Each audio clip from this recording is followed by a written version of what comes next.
Life in the camps. How can you describe a hell? Well, we would work from dark to dark. We would get up, it was dark, we would go to be counted first. We would have to line up 5 deep, and as long as there are people. My mother and the rest of the family were murdered in Treblinka. I was in 3 camps in Poland and 3 camps in Germany. And the beatings were constantly. It's all Jesus' fault. Every time we were hit, the guard would tell us, Jesus told us to hit you. Jesus hates you. I was raised that God is everything. God in the morning, God at noon, and God at night. And one day I took a look around where I was in 1941 or 42, and I said, there is no God. My mother lied. Well, what it was like to get out of the camps. First, we didn't believe it.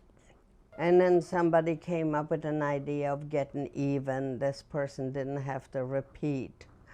I knew what I wanted to do. I wanted to kill Jesus. So where does Jesus live? In a church. So what are you going to do with the church? You're going to burn it down. So if you burn down the church, Jesus cannot live there anymore. He's dead. We had so much hate. And when we came back to the group, we reunited. I took my sister's hand and I said, it's time to go home. And after a while, my sister had married and gone to Israel, and I was going to follow her. And then I wound up in America through circumstances. And shortly after I came, I met my husband. We got married. I was blessed with children, and many things happened. And one day, my oldest daughter comes home and she says, Mommy, Mommy, Mommy, I believe in Jesus Christ. He's the Jewish Messiah. I just couldn't see it. The same Jesus who killed my family, who put me in a concentration camp, who they experimented on, they beat and they killed. How can you believe in that? How can you believe in a God? I threw out my daughter because she believes in him. And I sent my husband into that house, and he became a believer. He didn't want to go to the synagogue with me, even though I had the best seats. But there he believed. I mean, it used to be a peaceful, loving house. Jesus comes in and there's war. I said, I'm gonna teach them a lesson. I'm gonna find the killer Jesus. And I went down the basement and I locked myself in. I looked in my Bible. Now, I knew in my Bible, the one the rabbi gave me, there's no Jesus in there. So I put it aside. I picked up my daughter's Bible and I started reading it and reading it and reading it, and I started again to read it because I knew I missed it.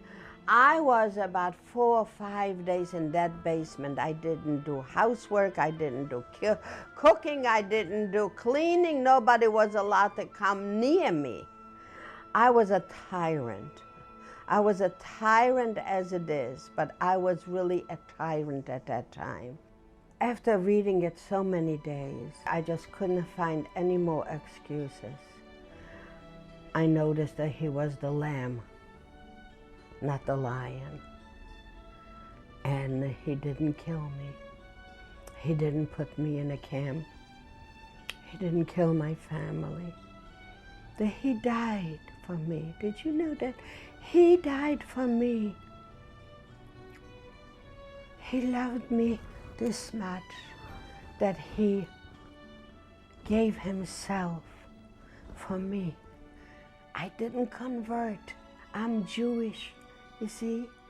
I found the God of Israel, and to His glory I serve Him.